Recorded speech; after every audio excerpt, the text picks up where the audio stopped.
Good morning, everyone. Good morning. I have the pleasure of introducing fee and issuance to you today. I know many of you have heard about fee and issuance, and some of you probably already have feelings about what it is, the benefits, whether or not it's going to be something that enhances your business. But I am here to generate some excitement about it and to formally introduce it to you so that we can provide information to you regarding what it can do and how our business will be benefited as we implement the module throughout the state. So today the discussion will be broken up into a couple of topics. We will talk a little bit about the module. We will talk about how we have chosen to roll it out or to implement it. We will talk about some of the primary features of the module, how it works, and finally, what the benefits are for the users, you and as well as the state office. To begin with, the fee and issuance module is the last module that the state will roll out as part of the GABR system, which is used to generate or to process certificates and validations for birth, death, marriage, and divorce. It can be used as a tracking tool for all of our customer requests, and it provides excellent reports on transactions, which is one of the features that I personally appreciate the most. The order of implementation. We started the rollout of the implementation in August of 2015. So you're probably saying, well, it's February 2016. Why haven't we started using it?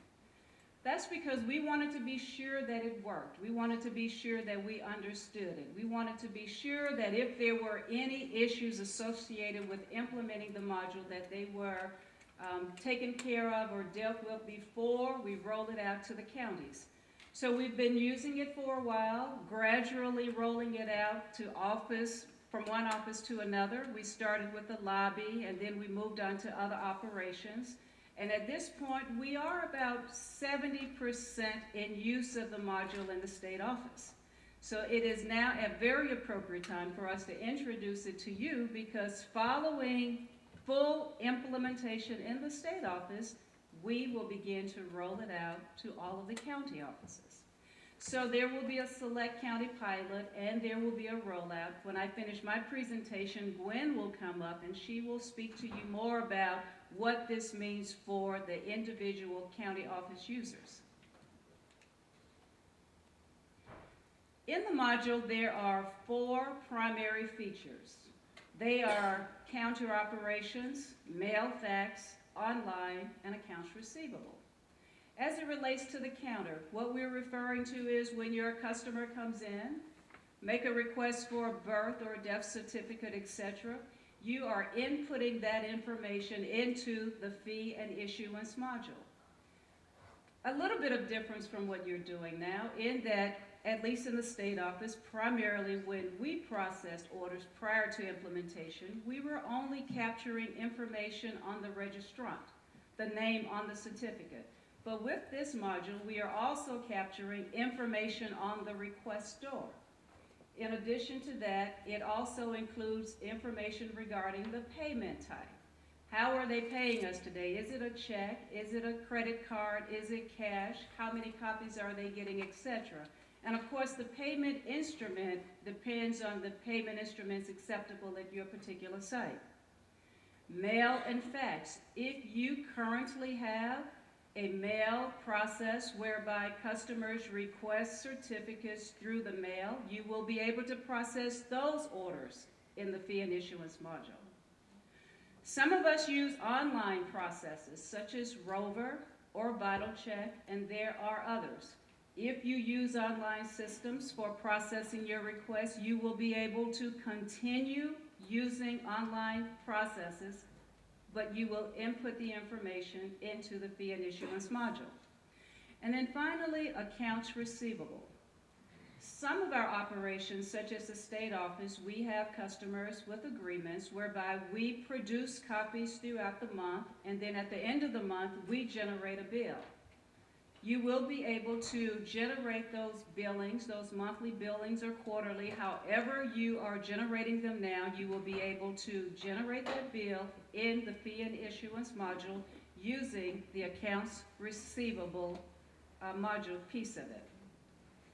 So today, again, this is information, not training. Training is how do I? Steps 1, step 2, step 3. This is introducing the conversation, putting out there that the module is about 70% complete in the state office, and following 100% implementation in the state office, we will move forward with the counties. It is to give you an idea of the benefits and the features of the module as it is being implemented or used today. Now, how does it work? As I mentioned, instead of just inputting information on the registrant in Gabbers, you will also include information on the requester, the name of the person there in your office requesting the particular certificate, their address, what is their relationship to the registrant, the name on the certificate, as well as the type of ID that they're using and the ID number if appropriate. Now, much of the information is free form in that you will type in the person's name, for example, Sheila Pierce. But there are other parts of the information that will give you a drop-down menu to make it easier for you. For example, the ID. There's a drop-down menu for the ID. There's a drop-down menu for the states and other information requested as well, making it easier for you to process your orders. The second part of the process is to enter the information on the registrar. So that pretty much is the same as we're doing now. You always enter the name on the certificate, you would enter the date of the event, and you would also, in a drop-down menu, select the type of event that you're generating a certificate for. And then finally, there is payment information. Again, much of it is dropped down, the payment type, the number of copies, and in this module, it will generate the amount to be collected based on the number of copies and the type of transaction you're processing on that day in your office. The final step, if you are processing a birth certificate, will be to scan or to enter the security paper code into the system. What am I referring to there? You all know that on the security paper there is a number at the bottom. That number starts with a C if it is processed or distributed in the county. It has an S if that piece of paper or the inventory security paper is distributed in the state office. So when you're in fee and issuance, what you will do is you will take a hand barcode scanner such as this, and we do have one for all of the counties when we roll it out. That will be part of the training when that occurs later in the year. What you will do is just put the barcode scanner on that number, and then you will be able to see the number right on the screen as you're processing. Afterwards, you go ahead and complete the process and it closes it. If for some reason you do not have your barcode scanner handy, or if you're not comfortable using it, or if it isn't working that day, you are able to input the number manually. Again, you will see it on the screen, and from there you will be able to close out that transaction and move on. The steps do vary depending on the transaction. Of course, it isn't the same when you're processing a marriage certificate or a different type of request, but generally we wanted to introduce how the feature works so that you can begin to understand the information that is required and the benefits. So again, what are some of the benefits? We believe timely and accurate reporting on transactions. Excellent for us. Tracking. You will be able to see in the system when you've submitted a request to us for processing, what it is and when, and we will have the same information. Very beneficial. Security paper will be inventory. You might ask, why is that important? Well, we're able to put in threshold limits, which means that when we reach those minimum amounts of paper in our inventory, it will trigger the need to reorder so that we don't run out of paper and are able to supply you with what you need so that your business continues without interruption. Finally, it standardizes the fee structure throughout the state. It's very important for our customers to be able to go into any county in the state and pay the same amount for all of the transactions.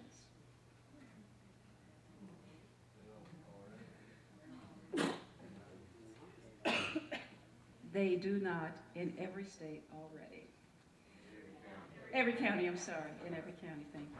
So next I'm going to let Valerie come up. Valerie is our manager in constituent services. She's working in our counter in our mail operations and online every day. She's going to walk you through some of the screens so that you can get a visual idea of what the new Gabber screens and fee and issuance module will look like as we transition into that system later. And I do have a question here, Judge Wolf. So we're going to have to put this data, we're going to have to do double entry. Yeah. We haven't put it in our system now, our accounting system, so we're going to have to put it in, do double entry on every request for file record.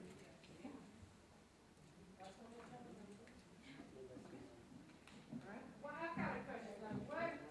What about, you have somebody that comes in, they're a puppet. They cannot pay for a birth certificate, they gotta have one. That's an excellent question, and at the end of the presentation today, Donna has 12 questions that are often asked. That very question is being answered on that slide. Okay, great. All right, very good. I like that. So, good morning or good afternoon. So what does fee look like? All of you are familiar with the Garrett system, and the security processes you probably see is you probably see global, birth, and death only. This user has access to all of the modules, fee being one of the focal points. So you'll access it the same way you do when you want to access it for a birth and death. Click on fee. Wrong way. So it's just a brief snapshot of what the fee initiative is about. When you go to fee, you'll go to functions and fee registration, and this is what you will see. You will see new requests, new transaction, and search transactions. What does that mean?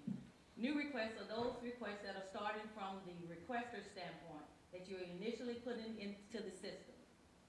New transactions are those that started from the registrant standpoint, along with the number of copies that they're wanting, along with the payment. Search transactions are those that are already in the system, whether you're looking for it from the registrant standpoint or the requesters. You can search either way. And also those that have been completed or still pending.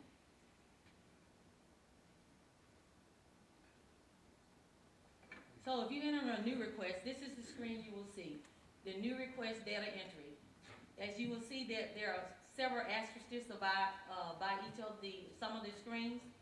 Request type, that's whether it was from mail counter, as Sheila told you about, mail counter, accounts receivable, things of that nature. Then the requester's last name is a must. The address, the state and county, state and country, those are some drop-down features that are in the other modules, as well as the ID. There are drop-downs for the ID. There have been numerous of questions about what we accept as far as ID. All of those are listed in the drop-down box, along with the other, because we know there are some others that may come up. What I'm most excited about is the reporting. In the past, we were having to count the widgets manually, but this system generates the reports by request type, whether it was a birth, death, fetal death, marriage, or divorce, or the number of requests that we received, cumulative. I mean, it really works. So the focus point, we're going to focus on two of them: issuance and activity history report, and the management production report. Here's the issuance and activity history report.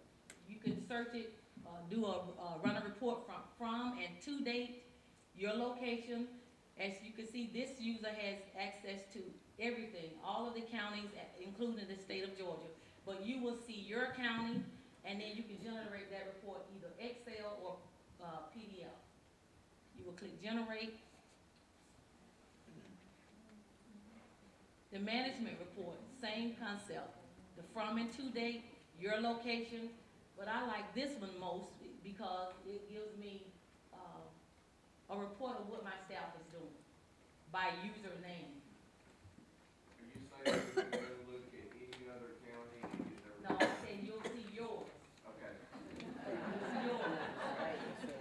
The state can go in and look, but we cannot do any activity on it. Okay? But you will only see yours, and on this report, you can see your staff, what your staff is doing, how many requests, how many customers they saw that day, how many births requests there were, how many they issued, the number of copies they issued, so on and so forth. So here's what it looks like once you generate it. This is what it looks like. It gives you the date and time. It gives you the date range that you put in, and the username, and then all of the information that I just stated. So it's a great tool for the state office. As I stated, we were having to count them manually each month to generate the report for our state registrar. So I was so happy when we went fully operational in the front lobby, because that's what I'm responsible for, the front lobby and the search unit, so I can generate reports and not have to stay to 7 o'clock. Any questions? Thank you. So we believe this is a game changer. Why? Because it helps us to manage our business together. It also helps us to track processing trends, helps to provide data that we can use to forecast our customer needs, and also it helps us to operate our business better, and we're excited about that. With data, we're able to make better decisions.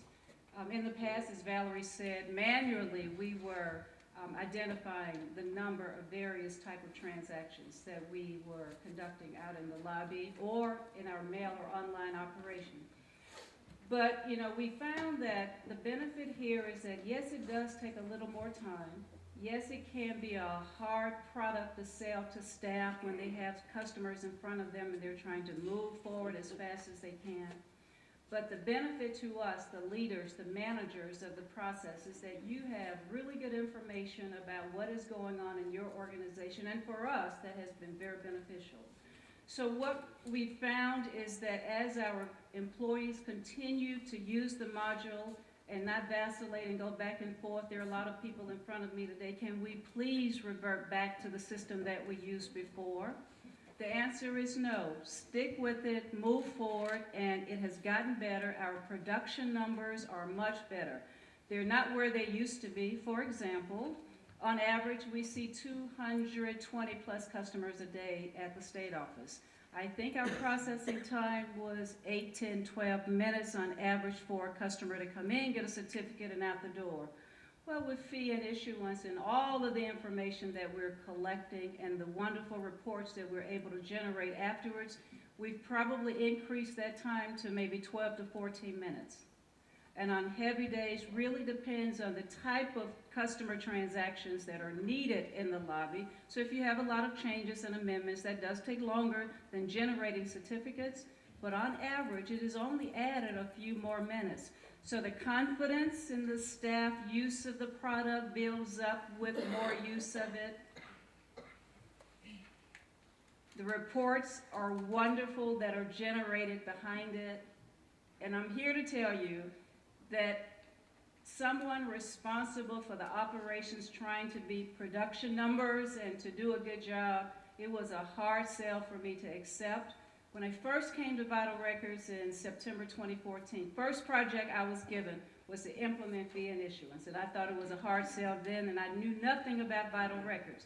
But I am here to say that if you bite the bullet, if you accept the product, if you use it, it is very, very, very beneficial, and our employees are even saying to us now, we're so glad you pushed us to use the product because they too can see the benefit. The tracking, the information that's provided behind the data that is entered is very beneficial to all of us. So that's my plug for generating some excitement about fee and issuance. I'm looking at faces and they're saying this woman is crazy, but I'm not.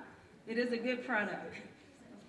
Our software programs that most of us use now will already give us this information. So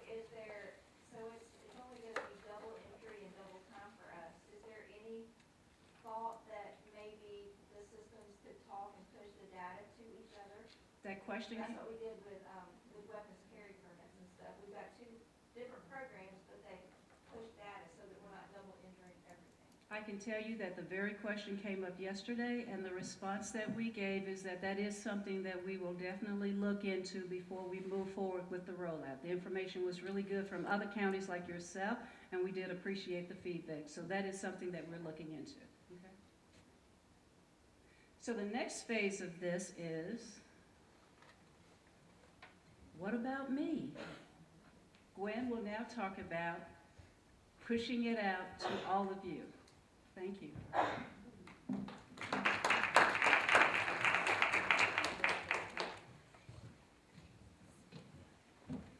Good morning. Good morning. I am Gwen Duffin, and I'm the Deputy Director for the Records Management Department, and I have the responsibility for rolling out fee and issuance to all of you wonderful people at the counties.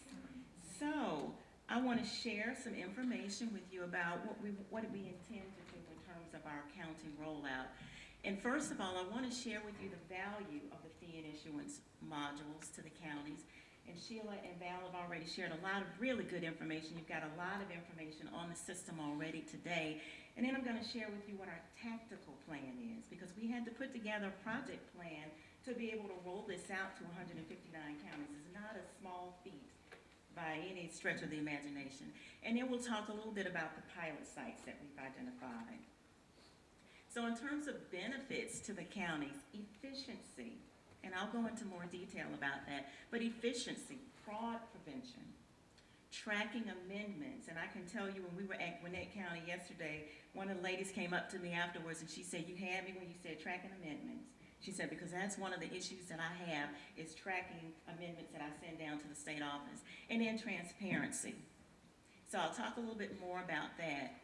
Now in terms of our efficiency, the written logs, all of those written logs that you have right now, you've got written logs for your toys, you've got written logs for your certificate numbers, all of that will go away because all of your information is going to be in the system. You can run a report and you'll be able to find all of that information in your system for you. Tracking your inventory of your certificate numbers and your voids. Sheila showed you the scanner. You'll just scan that information and everything will be right there in the system for you. It'll be captured with your barcode scanner. Fraud prevention. So that barcode scanner is going to have all of your information in the system. Once you scan it, all of that information is going to show up on the screen for that individual. So you will know that Gwen Duffin came in and she got 2 copies of Jordan's my son, Jordan's birth certificates, and you'll be able to see all of that information in the system. You'll be able to run a report and you'll know what was issued. So what happens with us a lot is we'll get a call maybe from another state that says, "I've got a birth certificate here and something looks kind of funny about it. Can you verify that information for us?" Well, if this was done in the fee and issuance module, we can look in the system and we can say, "Yep, that was issued to Gwen Duffin. We issued 2 birth certificates to her." They can look at the numbers at the bottom and we'll be able to verify that information for them. So it's very useful in terms of fraud prevention for us to be able to go in the system and kind of tell what was issued and what wasn't issued. Judge Wells? Can I bring in something there? Mhm. We've mentioned this before in some of our conversations. Mhm. If you scan in these new ones and you've got all these old ones floating around for, I don't know, the past 50 years, somebody presents it, some state agency or passport, whoever, is it going to somehow create a problem using the previous issued certificate? that So, we issued on white If paper? there is a question, if there was a call that was made regarding we need to verify a certificate, that needs to come down to the state office. Because what we can then do is we can go back into the vault if we need to and pull the original document. So I don't think those are calls that you would need to take out at the counties. Send that out to us at the state office because we can go back and we can actually pull the original if we need to out of the box. If the information is not in the system, if it's not in fee and issuance, that's what we do now. We'll go back and we'll pull that original document and make sure that that is the correct information. Okay? I just think that could be something that would come up. Well, and again, if it does come up, send it down to us because we can research it a lot better than you would be able to do out of the county offices. Okay? and more in terms of benefits, tracking amendments. When you have fee and issuance, what you will be able to do is you'll be able to receive those documents just as you do now. You'll receive all of the documentary evidence from your customers. You can upload those documents in the system, into the fee and issuance system. Beverly's team, and Beverly's here today back there in the back, Beverly's team will actually see those documents in the system. They can review them, and you can track it yourself. You can look in the system. You don't have to call us anymore and say, okay, I sent in the amendment information 3 weeks ago or a month ago. What's the status on it? You'll be able to find all of that information there. You can log into fee and issuance. You can track the amendment from the review process till it's worked and until it's been approved. So you'll be able to see the entire process as it goes through. Now, is that useful for you? Yes. Thank you very much. I'm done. I'm good. And then the last thing is transparency. So fee and issuance will direct automatically to $10, and that's the $10 that is for amendments. $10 for amendments. The $25 that you collect, it stays your $25. This is the amendment fee. You had a question? Oh, yes, ma'am, I'm sorry, about the tracking the amendment, so we wouldn't actually have to physically send you guys the documentation anymore, it would just be uploaded into the system? Right, and so we'll work through that process when we get into our pilot stage, and we'll figure out exactly how we'll want to do that. We'll provide you probably with some additional training to make sure that the documents that you send in to us are the correct documents, so that we can go ahead and move forward with the processing. But yes, you would probably be one of our reviewing agents, and you could upload that information, and that's done. Because we want to make that process a lot quicker for you. That's the phone call I get quite a bit is, what's the status of my amendment? I don't know what's happening with, I sent it in and I've not received my information yet. Yes. So this will track the amendment to advance quickly as well? It will track, if you upload your information in there, it will track it for us, yes. Any of the amendments.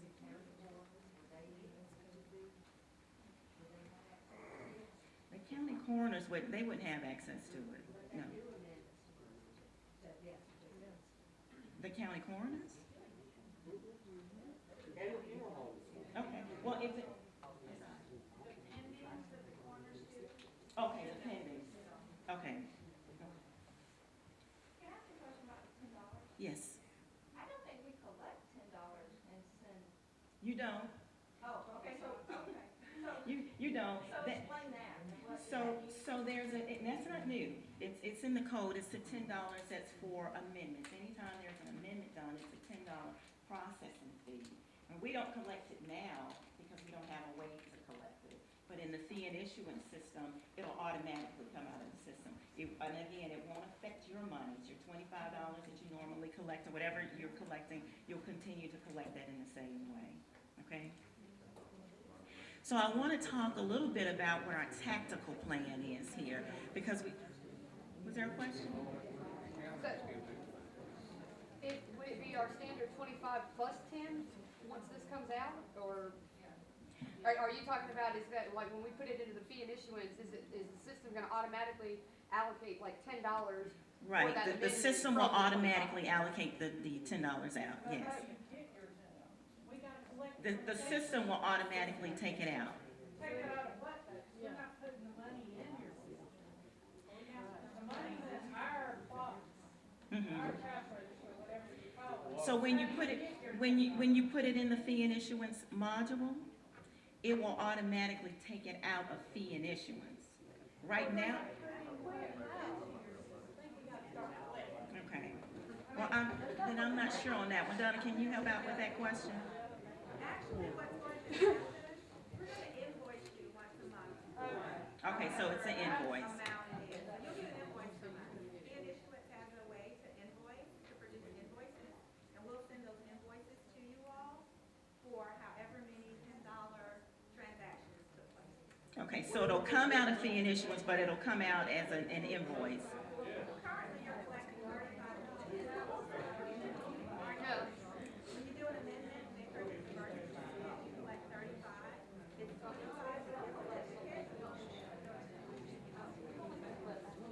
Yeah, see, that's what we're saying, is that we're not, yeah, we're putting our $10, are you guys charging them for amendment? Right, so we collecting the 10. We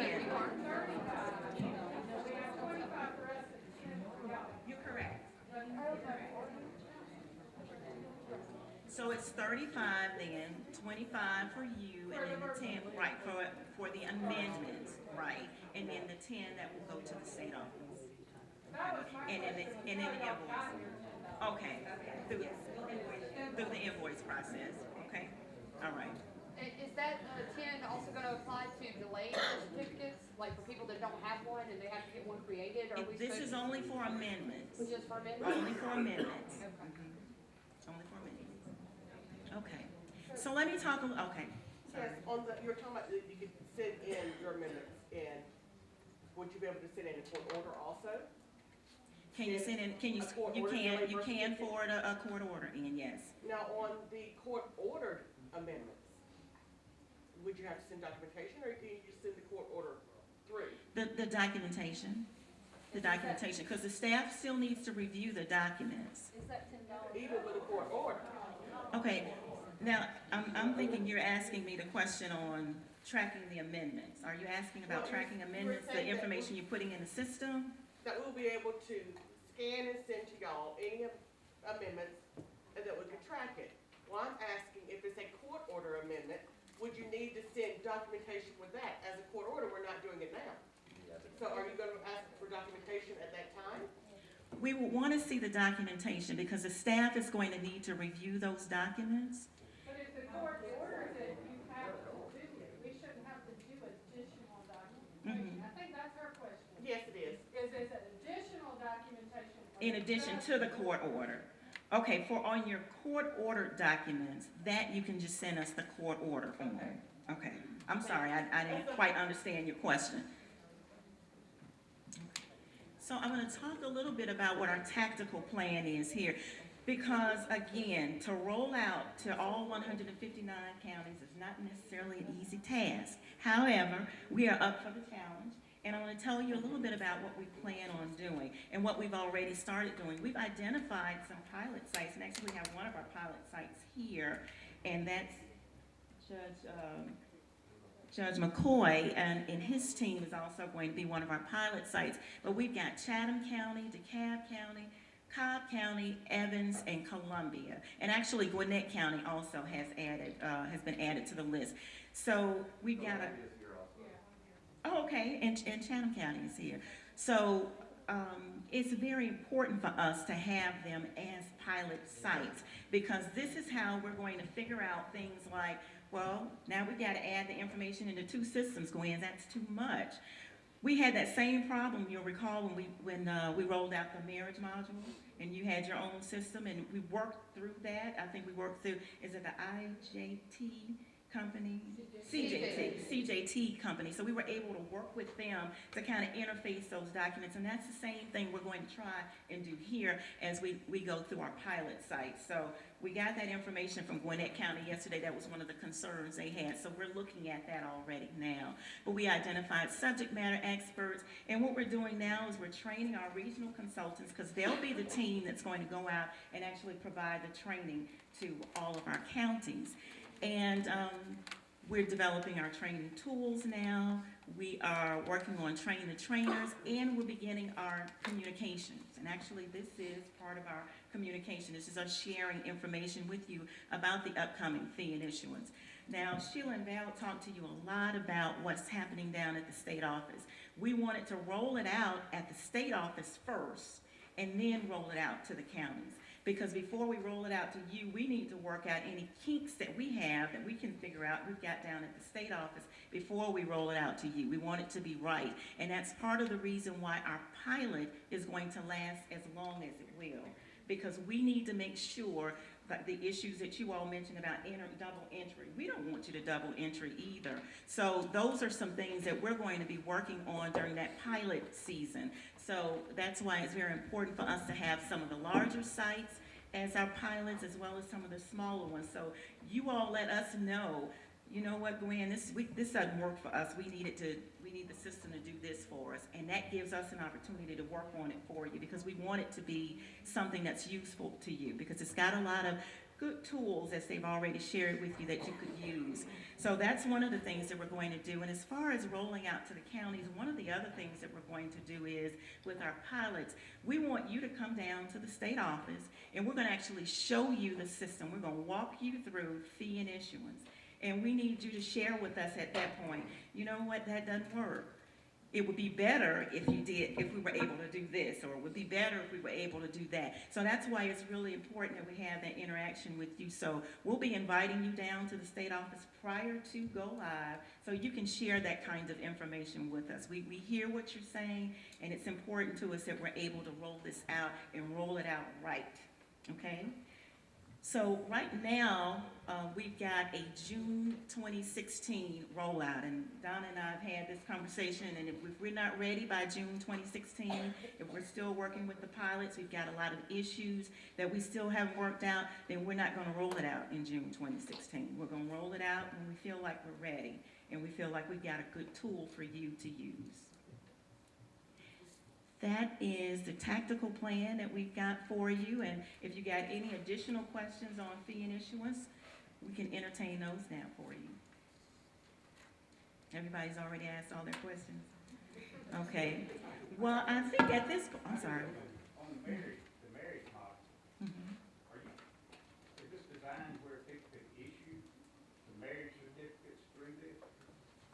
The different counties? Can you issue the marriage certificates through their mail? Yes, you can. Yes, you can. Not for other counties. Mhm. Just your county. So if there weren't any other questions, I think this is probably a good point for, were there any other questions? Okay, I'm sorry. You're talking about you could issue the marriage, we issue it with an application on the back. So how are you gonna get that information? You got the marriage license, and then the application's on the back. I think I'll defer that one to the judge court. We collaborated on the marriage certificate, the marriage license itself, not the marriage application. Okay, I'm not sure what you mean by you issuing the marriage application on the back. You got the certificate on the front, and the information that they gave us for the application is on the back. To show where the woman is changing the name, or the man is changing the name. Different documents, you're issuing it as one, Yes. okay? I don't understand why. That's how I was taught 4 years ago. What county? Macon. We issued the marriage license upon a request, and we issue the application upon a request. And if somebody wants both, that's certified fees. We don't automatically issue the application. It's a total different document. And there's certain information on that application that you need to be careful about who you are issuing it to, because it has, date of birth and place of birth and parents' names, which could be used for identity theft. It's usually only given to the individuals that just got married. We only issue the application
So the question that I just heard was, someone comes into my front counter and they don't want to pay until they know I've got a record. So, No, we don't wanna take their money. okay, all right, I got it. So let me tell you what we do at the state office. Someone comes to the front counter, they have a transaction, they have a request. There's two things that happen with that search fee. One, they either get a certificate, because it exists, or they get a not on file letter so that they can use that not on file letter to start to establish an identity. Okay? We take that $25 search fee at the state office. Now, I hear you that you are elected officials, so you'll see. I got this, guys. Listen to me. I see those hands shooting up, so let me give you the answer, okay? So we're going to go through the top 12 questions that I get on a regular basis. Here's my answer to you. As vital records registrars, you are required to charge $25 for birth certificates and death certificates. Now hear me. Hear me. You're required to charge. Okay? There are no free certificates in the state of Georgia. Now, you're required to charge. You manage your own cash drawer. How many times have you pulled that $25 out of your own pocket? Okay, you have. I have, I know you have. I've had the football mama come and say, my baby boy needs to play football and I don't have $25. I pulled it out of my pocket. The other thing is you manage your own cash drawers. You manage your own cash drawers. Do you understand what I'm saying to you? If you want to short your cash drawer, $25, short your cash drawer, $25. But you have to charge through the system, and you have to charge as a local county registrar, you have to charge every person who comes to your counter the same. For a search fee or a record, define. Both. So if you issue a certificate or if you issue a not on file letter, you have to charge that fee, okay? But if you choose not to collect that fee into your drawer, you understand what I'm saying? You have to charge, and fee and issuance when we get there is going to require that you charge. Even today, you are required to charge as a local county registrar. If you choose not to collect that charge, that's your business. That's your cash drawer. You and the county decide how you want to handle and settle up your cash drawer. If you want to put a little note in there that says no fee collected, $25, so that you can balance out your drawer, that's your business. That's not my business. But you as local county registrars, as a representative of the State Office of Vital Records, you are required to charge that fee. Why can't that be changed? It needs to be changed. Yes, Judge Welks. Two things. Could that not be accommodated in a system where we could override that and say there was zero fee for independent or for whatever? And then the other thing would be, if you're at state office, do you get no record on file while you're at the counter? We can't give one. Yes, we give a not on file there at the counter. We do give the not on file. Well, ours means. That's when you're supposed to call the state office and see if we've got it in our file, because you may not have it. It may be someone from a different county. Our no record on file means nothing. They don't, it doesn't meet the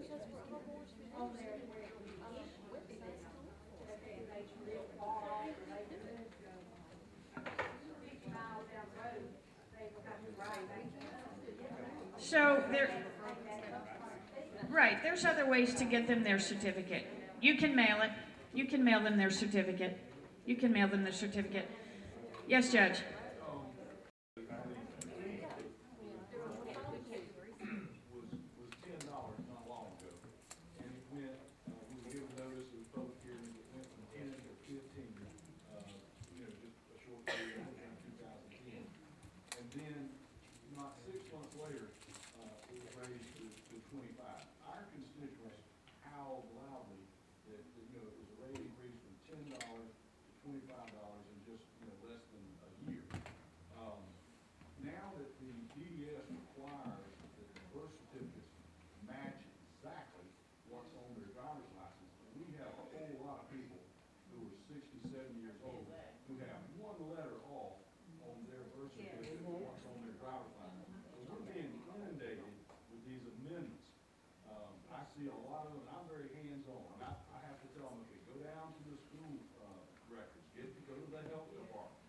coach them through the process. And, do you anticipate, we do a lot of work with these amendments. By the time we process them up and send them off to y'all, I would say the heavy lifting has been done. Do you anticipate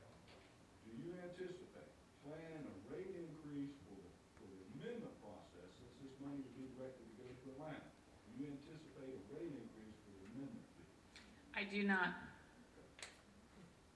Because that would cause some howling at the local level. I do not. You know, all of our fees are standard, and they're all approved by the Department of Public Health Board, our Board of Health, and then they're also approved by the legislature.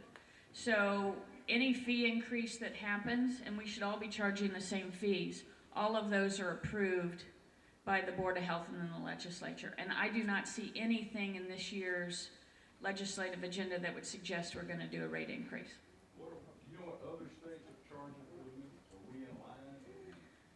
That's a good question. That's a good question. I've spoke anecdotally with other states, but I'd really need to look at that in more depth. I don't want to throw out an answer. I don't think we're out of line, but I really don't know. We have several cases where we have a county copy of a birth certificate, but the state has nothing on file. Exactly. And, I mean, we're sitting here, well, they've got a birth certificate, well, we don't have one. Let me send it to you, well, we still don't have one. They're not going off of our county copy. And they're issuing the letter that says you have no birth certificate, and we're showing that the person does. So whenever you have something that we don't have, there's a lot of, we're finding, in the last year and a half, we found that there are a lot of originals in addition to custodial copies out there in the counties. And a lot of originals weren't sent to the state office for state file numbers. So we're trying to clean some of that up. Now, if you've got a custodial copy of a document that we don't have, yeah, we want to know about that. Well, I sent it off, and they sent back a letter saying no birth certificate on file. Then that means we don't have the original on file. We don't have the state copy on file. So that means that we've got to start all over and do a delayed birth certificate? No, you know what we'll do is we'll take a hard look at that and we'll look at the sequencing of those numbers. And if we can make the case, the other thing that I've done is I've gone back and done the investigation on some of those records and looked at who the registrar was, compare the signatures, look at the type font. There's some things that we can do at the state office with those old documents, and we can put them in the queue. If someone was born in 1934 and you've got a copy and we don't, we have a way to put it in the 1934 queue. Yes, ma'am. Is there someone we can talk to direct on that? Because we've had several issues like that, and we've had to do delayed birth certificates. Yeah, where's They Gwen were Duffin? Raise your very hand, old. Gwen. She's the Deputy Director of Records Management. Everything records comes through Gwen's shop. Okay. Done in the past, on these records that exist in the county that don't exist in your office, we were advised by the state office to issue those under the probate court seal, that it was a record of the probate court, not a vital records, and that we could and were advised to issue it under the court seal, not under the vital record seal and not on your paper, on our paper, for instance, like we issue marriage records. Would you address that? So let me make sure I've got the question right. So in the past, you were instructed to issue custodial copies or originals? Where we had something that you did not, that was never sent, we had a birth certificate in our file that was never sent to you, never registered with the state, but it's in the probate court with the other birth records that are vital records. The state office advised us we could issue that record under the court seal as a certified copy of a record the court held. I don't think. And I know So does it have a state file number? no. Then you cannot issue it as a probate judge. That record has to come to the state office and be put into the legacy queue, and we have to assign it a state file number. So are you saying you will accept that record and this person has a birth certificate, or the confusion? Yes, because again, what we've discovered in the last 18 months is a lot of the counties had originals that never made it to the state office. Correct. So, you know, back in 1930, they probably didn't think the state needed a copy. Exactly. They never anticipated that you could get your birth certificate from any of the 159 counties electronically. We didn't even know about computers in 1930s. So what we do, what we would ask, and what we are trying to do through records management is all of those original documents to come up to the state office so that we can assign them state file numbers. As you find them, they need to come home to the state office. And what we will do is put them in the legacy queue. We won't put them in the 2016 queue. We'll go back and we'll pull up the 1934 numbers, the last number in the queue, and we'll assign that. Because, you know, a great example is you've got someone who has been in your community, born in 1934. This is their birth certificate as they know it. We don't need to penalize them for not having a state file number. From the registrar in 1934, didn't send it to the state office to get that number. So what we do is just put it in the legacy queue so that it's got a number. Okay, and my second question, about the fee and issuance, and we had the conversation some months back.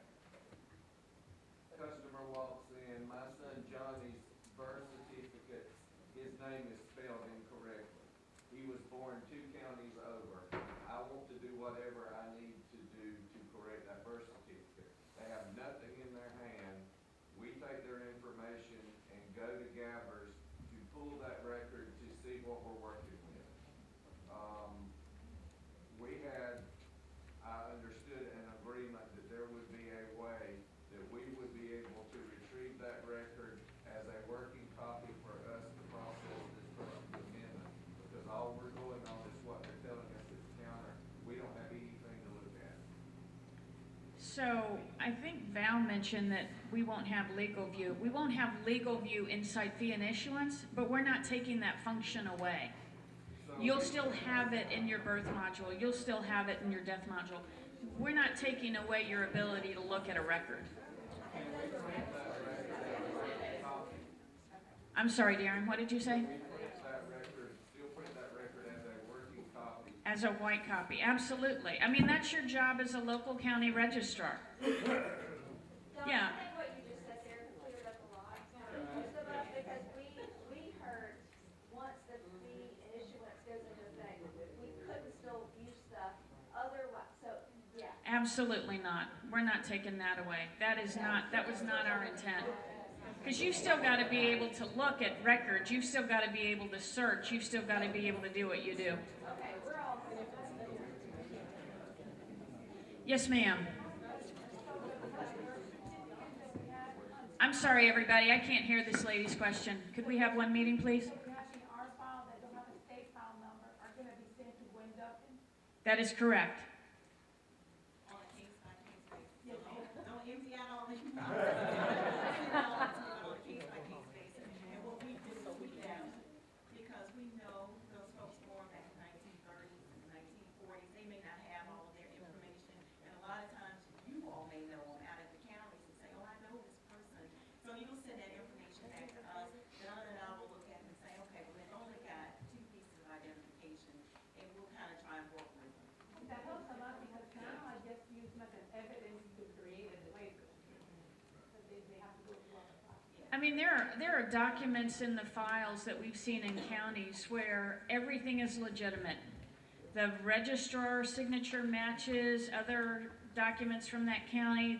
They just didn't get to the state office for state file number.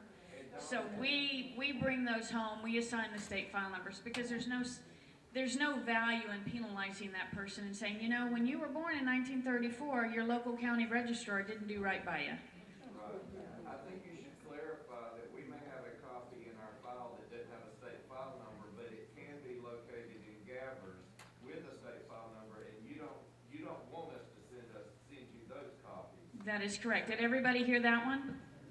So if you've got something in your file, in your hard copy file that doesn't have a state file number, but you can find it in Gabbers, we've already gone through this process, so don't send us those.